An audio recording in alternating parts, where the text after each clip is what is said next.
there is another way, Senator. Pag bumagsak ang rating mo sa susunod nating mga survey, kanya-kanyang hila na lamang tayo ng buntot. Hindi ka na namin dadalhin.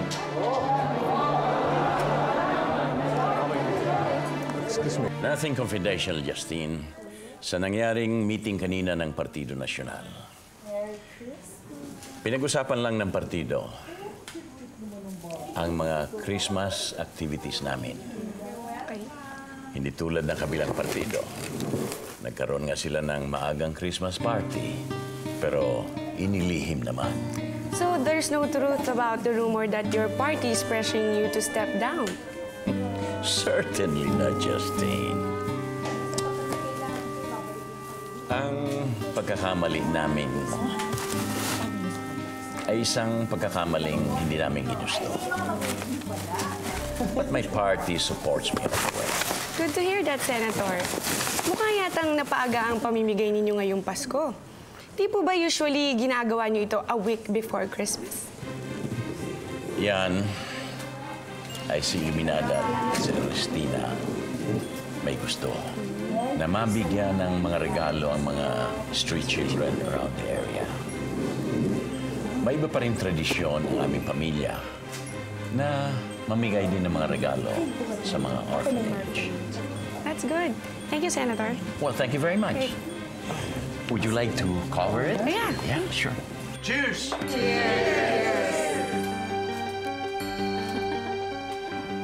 Sit down! Sit down! Please sit down. Alam nyo, sabi ng mga kausap namin na kapartido ni Daddy, no names at the moment, dahil may balak ata silang lumipat ng partido, eh, balak ata nilang palitan ng presidential candidate nila. And some are even saying na dapat daw si Amanda tumakbo daw sa kabilang partido. Can you imagine? Pasensya na lang sila. Dahil si Amanda, nasa party natin. And as you can see, we have the winning team here. Masaya po pala ang pamilya niyo, Mr. Locsin. Aba, may sasaya pa ba sa amin? Tignan mo. You know what, everyone? A little bird told me, but don't quote me on this. There's trouble brewing at the Valiente side. What it is, we don't know. But we all hope that everyone's having a Merry Christmas, of course, lalo na mga party mates namin. Well, whatever her trouble is, I'm sure hindi ito hihigit sa problema nila, Leandro Montemayor. Let's drink to that, everyone. Cheers! Cheers! Sarap ng luto mo, G. Sarap na. Kakataba natin. Serious ako. May press po sa labas. Ay, naku, sabihin mo walang tao. Rosa, Camila, Angie, Emil, wala makikipag-usap sa press. Kahit sino sa inyo, nagkakaintindihan tayo, ha? Ma, ako naman di ako mahilig magpa-interview, no? Okay, pero pag na-ambush kayo, puro no comment lang ang sasabihin natin, no? Ganun lang. Ganyan naman ang konting katahimikan ng sarili natin sa Pasko. Eh kung tayo naman ang hindi bigyan ng katahimikan. Naku, basta, sarado na lang ang bunganga. Tama na, wala nang salita. Eh, mukha naman talagang hindi tayo titigilan ng problema, eh. Hindi man lang ba natin hihintayin matapos ang Pasko at saka bagong taon? Huwag na. Ayoko na rin dito. Alam mo, sa totoo lang, itong bahay na itong pinakamala sa lahat ng nilipatan natin. Siguro naman wala nang mangyayari pa, no? Nangyari na lahat, eh. Ilang araw pa ba natin gagawin to? Nagiging manipis na ang mga kamay ko dahil sa kahuhugas. Sa dami ng kinakamayan ko, mahihirap po. Tignan mo. Mami, di hanggang Pasko, hanggang matapos ang eleksyon. Ano ka ba? Ay, nako. Kung hindi lang para kay Leandro lahat ito, oh. And for the final touch, Mami, isang malaking iskandalo na ang tatamaan si Rosa Camila at ang kalaban ni Daddy. Naku, Ernestina, tama na muna yan, ha? Baka maka-apekto ulit kay Leandro yan. Hindi. Si Rosa Camila lang at Romina ang tatamaan. Nanado na eh. Uy, kung si Rosa Camila ang matatamaan, hindi matatamaan din si Leandro. Hindi. Because you will be there para saluhin si Rosa Camila. Ano? Ma, hindi naman ako papayag doon, ha? Mami, papayag ka na. Pupunta ka lang naman sa restaurant ni Rosa Camila.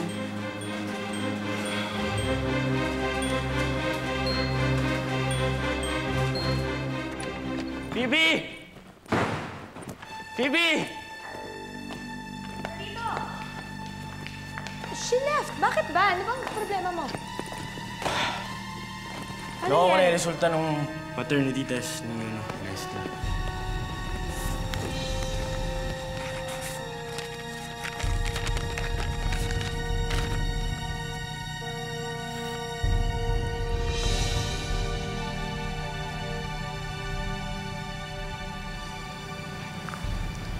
Hindi ko anak si Lester.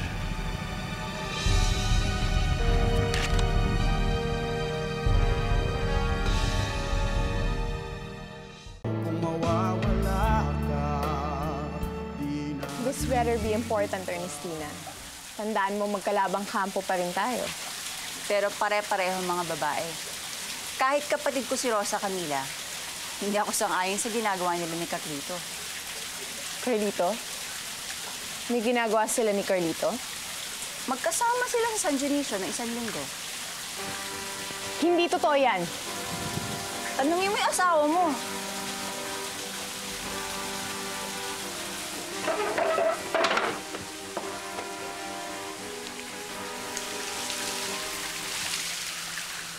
Hello? Justin? Oo, naalala mo yung interview ni Mami? Oo, kasi yung restaurant ni Rosa Camila, alam mo yan, di ba? Si Mami nandun ngayon na. She's waiting for you. As in now. Bye. Okay, thanks. Bye. Pakikuha na lang yung inventory para maayos ko na. Sige po. Rosa Camila, hello dear.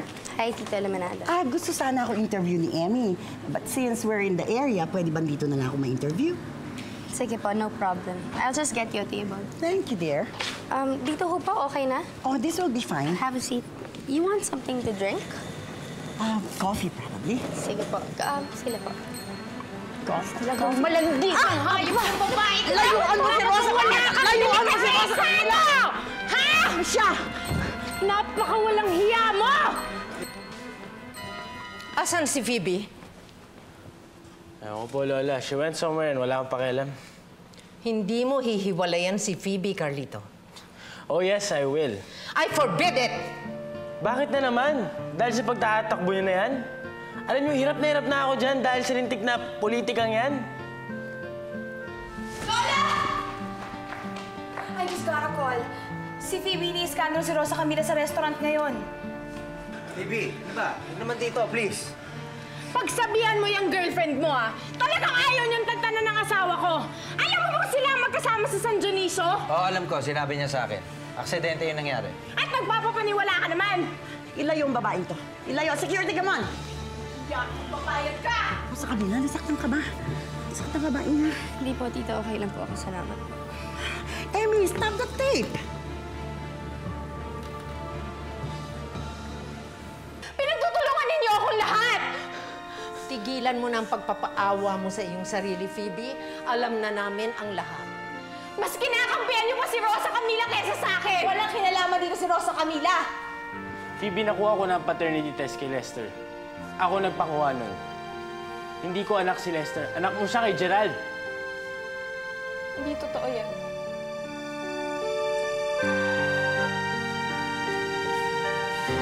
Sinungaling ka.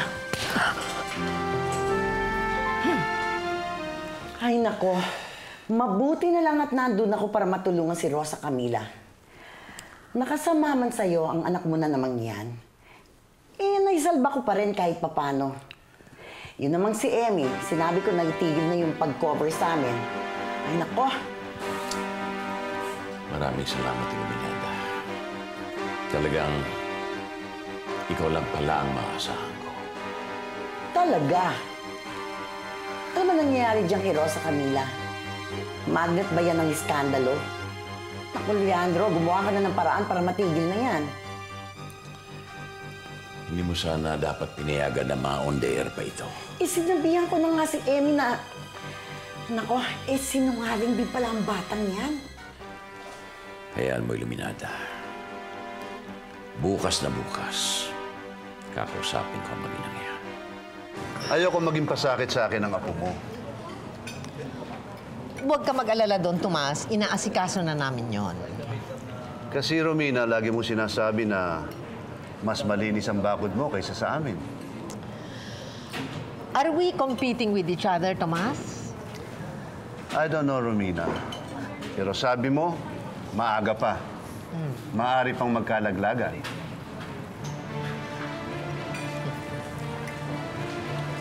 Hello! Hello! Hello? Hello, Charina. Oh, hindi mo pa papakilala sa amin na pamangkin mo? No. He's my personal DI. After all, kailangan ko matuto sumaya because I have to teach Tomas. Because Christmas time and we have a lot of soirees coming. Oo nga naman. Good evening, Mr. Locsin, Governor Salgado. Good evening. Tomas, ano na nga yung pinag-uusapan natin tungkol sa paglilinis ng bakuran?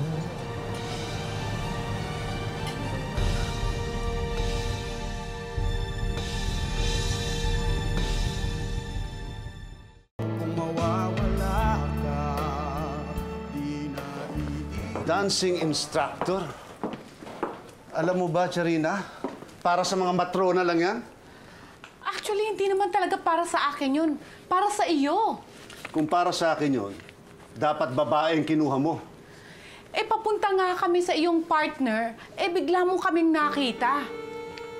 At siya, paano mo siya nakilala? Teka lang. Kami ni Rhea lang nagpakilala ng DI na yun, Phil. Wala namang masama dun, ah. Sa mata ng publiko, asawa ko siyang nakikipagsayaw kung kani-kanino kapag gabi. Tito Tomas, considering everything, he's just a harmless DI. Kaysa naman sa mga nangyayari kay Governor Salgado at kay Daddy. Kahit na, walang katiting na eskandalong lalabas sa bahay na ito. Wala! Tomas, you are making a mountain out of a molehill. I just wanna be happy. Be happy being my wife.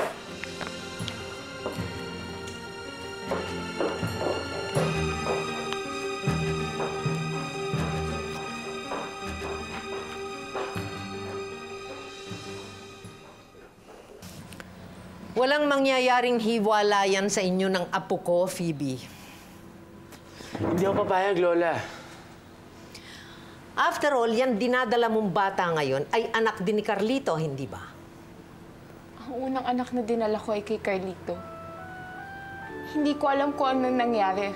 Maraming palitan na nagagawa sa ospital. Sinabi ko na sa'yo, Phoebe, noong pa, hindi mo na akong maloloko. Paano kung mapatunayan ko na puro kasinungalingan lang ang sinasabi ng mga taong kumausap sa inyo? At talaga bang hindi na kayo maniniwala sa akin? Kikilalanin namin si Lester bilang tunay na anak ni Carlito hanggat hindi ka gumagawa ng kahit na anong makakasira sa marangal na pangalan ng mga balyente.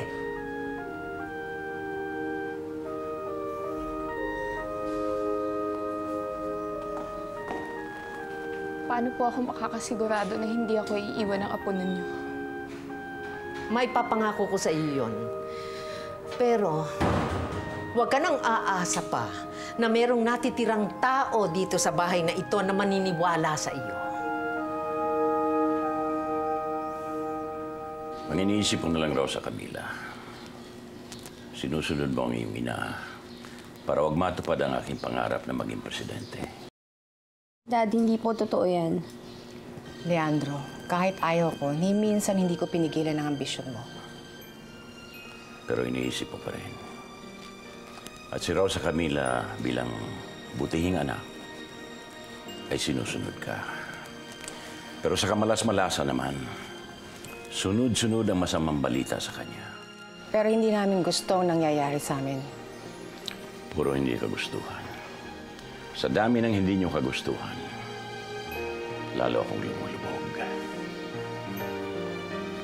Kaya hindi ko rin kagustuhan itong sasabihin ko sa inyo.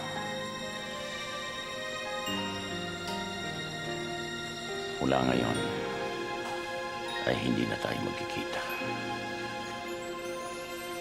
Hindi ko kayo puputulan naman. Pero, hindi na ako lalapit sa inyo. At sana ganon din kayo. Mas naniniwala ka kay Iluminada at Ernestina. Kaya mo kami hihiwalayan. Ito ba, laro pa rin o totohanan na? Sila ang nilalaro ko. Pero kayo ang nakikipaglaro sa akin. Kung ganon, binulag ka na nila, Leandro. Sa ngayon, ang pagkaalam ko, nakakasira kayo sa akin. Pero hindi ko kayo sinisisi. Yun lang, pag sinuwerte ako maging presidente, ikinalulungkot ko, hindi ko kayo maisasama sa Malacanang.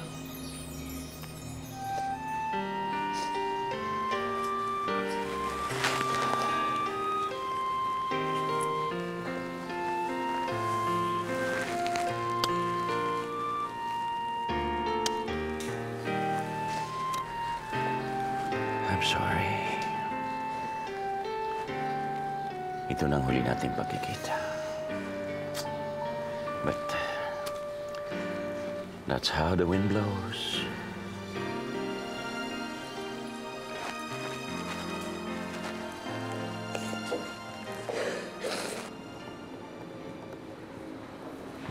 Rosa Camila, pwede ko ba mahingi sa'yo yung bracelet ulit? Ano? Yung bracelet na binalik ko sa'yo, pwede ko ba hingin ulit? Bakit? Natago ko na eh. Gusto ko lang umasa ulit.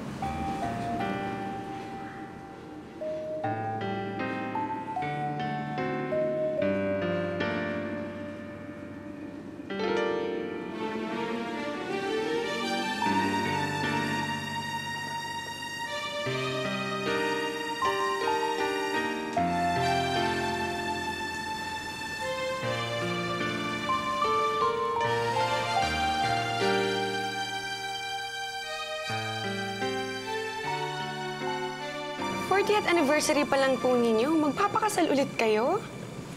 Well, Justine, we don't have to wait for our golden wedding anniversary to renew our vows.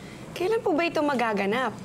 Hindi po ba kayo natatakot sa mga detractors ninyo na sabihin na ginagamit niyo ang kasal ninyo kay Mrs. Iluminada para lang isalba ang image ninyo? Ano magagawa namin kung next week na ang anibersaryo namin? They can say all they want. We don't care. Right, darling? Actually, dapat sa Pasko ang kasal namin, pero napaaga dahil kay Leandro. Ayaw ko nang mawalay sa akin si Iluminada. Ayaw ko na siyang makawala. Invited po ba ang lahat ng pamilya ninyo? You mean all my daughters? Of course. Sayang nga lang at wala na si Alberto. What about your... Wala akong kinailang mga anak. Pero wala rin akong kinikilalang ibang asawa, kundi si Iluminada. She's my one and only love. Oh, Senator, sweet naman yun. You're invited to our 40th wedding anniversary. Oh, thank you. I'll be there. I hope you cover it. Yeah. Kung